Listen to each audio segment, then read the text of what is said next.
Halo guys, apa kabar teman-teman semua? Khususnya para penggemar setia Fred Channel. Saya menyampaikan selamat pagi, selamat siang untuk teman-teman semua dimanapun berada. Ya, mudah-mudahan semua dalam keadaan sehat-sehat saja ya. Teman-teman, kembali lagi kita bicara tentang tanaman hias ya. Saya mau berbicara tentang tanaman begonia.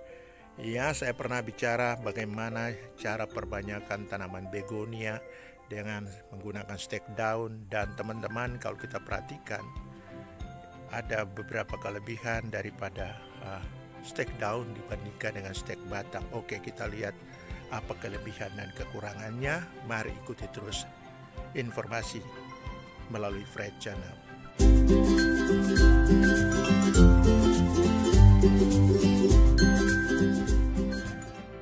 Oke teman-teman, kalau kita perhatikan di sini, ini adalah hasil perbanyakan daripada stek daun ya. Ada sisa tanaman begonia, kalau teman-teman lihat di sini, yang lain sudah saya pindahkan. Kemudian ada juga hasil stek daun dari tanaman peperomia. Ya, kita lihat sini, ini juga hasil dari stek daun. Oke teman-teman, kita akan lihat bagaimana selanjutnya tanaman yang sudah saya pindahkan dari hasil perbanyakan dengan menggunakan stek daun. Jadi inilah hasil perbanyakan dengan menggunakan stek daun, seperti inilah tanamannya. Jadi kalau kita lihat di sini, dari bentuk tanaman dan struktur pertumbuhannya kelihatan nampaknya lebih indah karena tanaman ini terbentuk hanya dari satu tanaman saja, dari anakan, dan dia akan menghasilkan struktur pertumbuhan yang indah seperti ini teman-teman. Kita lihat sini ya. Ya, ini belum apa-apa sudah terbentuk dua tanaman. Jadi ini dari hasil stek daun. Ya. Kemudian ini juga dari hasil stek daun ya. Ini stek daun juga. Jadi pasti bentuknya akan bagus ketimbang teman-teman menggunakan stek batang atau pemisahan dengan menggunakan anakan. Ini hasil pemisahan dengan menggunakan anakan, ini seperti ini, bagus juga ya. Dan ada sebenarnya jenis-jenis tanaman hasil perbanyakan dengan menggunakan anakan, bentuknya ada yang bagus, ada juga yang kurang bagus ya. Kalau ini hasil perbanyakan dengan menggunakan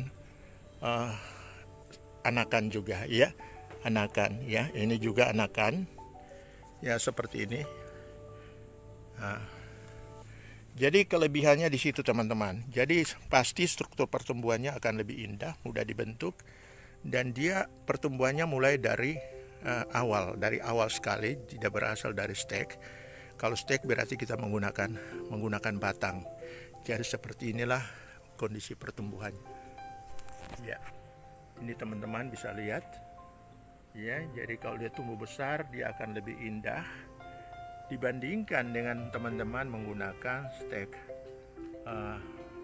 batang ya. Kalau ini kan kita bisa perbanyak dengan stek batang ya. Potongan batang kita tancap, kita tanam, dan dia akan tumbuh tanaman baru. Tapi tidak seindah tanaman yang kita perbanyak dengan menggunakan stek daun. Kita akan lihat lagi tanaman hasil stek daun yang sudah lebih besar lagi. Kita akan lihat seperti apa tanamannya. Ya, jadi inilah tanaman dari hasil perbanyakan dengan menggunakan stek daun seperti ini. Ya, teman-teman lihat pertumbuhannya akan bagus ya. Bisa dibentuk pertumbuhannya mulai dari awal pertumbuhan anakan sampai dengan dia menjadi besar seperti inilah. Ya. Nampaknya dia sudah membentuk cabang baru ya. Jadi seperti ini ya, ini teman-teman lihat. Ini dari stek daun ya, tumbuhnya seperti ini juga teman-teman lihat. Ini dari stek daun ya, sudah besar dan dia nampaknya lebih indah ya, sama dengan ini ya, nampaknya lebih indah ya. Ini hasil dari stek daun. Ini cantik sekali teman-teman. Nah, ini hasil perbanyakan juga dari stek daun ya. Ini dari stek daun juga teman-teman. Jadi nampaknya dia akan lebih indah bila mana teman-teman bandingkan dengan perbanyakan dengan menggunakan stek batang. Nah, ini stek daun juga. Oke, kemudian kita akan lihat perbanyakan dengan menggunakan stek batang bagaimana kondisi pertumbuhannya nanti. Kita lihat nanti. Nah, ini adalah hasil perbanyakan dengan menggunakan stek batang. Teman-teman lihat ini. Ini dia ya, stek yang tua sudah kering dan muncul yang baru. Jadi kalau kita mau bentuknya lebih bagus, terpaksa harus kita pangkas topping dulu dan dia akan membentuk cabang-cabang baru sama seperti ini. Ya, ini dari perbanyakan dengan menggunakan stek batang ya, stek batang seperti inilah. Ya, ini teman-teman lihat ini dari stek batang. Ya, dan sudah kelihatan di sini bahwa struktur pertumbuhannya tidak seindah kita menggunakan stek daun ya, seperti inilah ya. Oke teman-teman, jadi itu beberapa kelebihan dan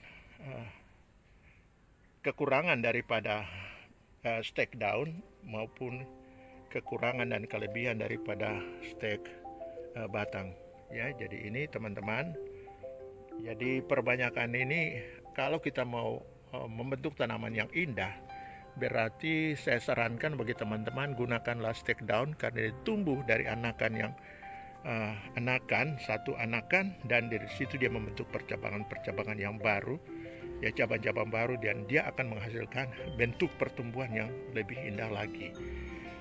Oke teman-teman, itu saja informasi dari saya dari Fred Channel tentang kelebihan dan kekurangan daripada perbanyakan tanaman baik dengan menggunakan stek daun maupun dengan menggunakan stek batang, maupun juga kalau kita bandingkan dengan pemisahan anakan ya. Jadi kalau pemisahan anakan itu nampaknya lebih cepat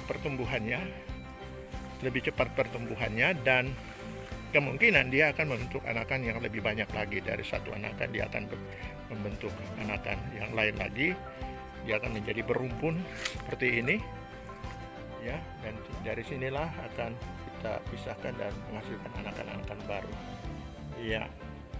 Kalau seperti ini teman-teman, ini juga jenis begonia perbanyakan hanya dengan menggunakan stek batang ya, dia tidak berumpun. Kalau ini dia agak berumpun.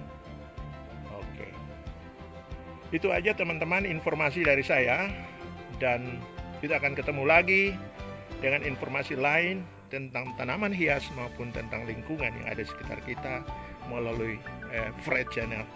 Jangan lupa teman-teman subscribe dan berikan komen, share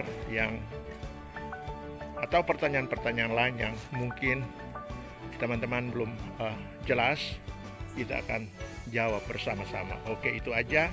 Sampai jumpa dan salam sehat selalu untuk teman-teman dimanapun teman-teman berada. Oke, bye. Sampai jumpa.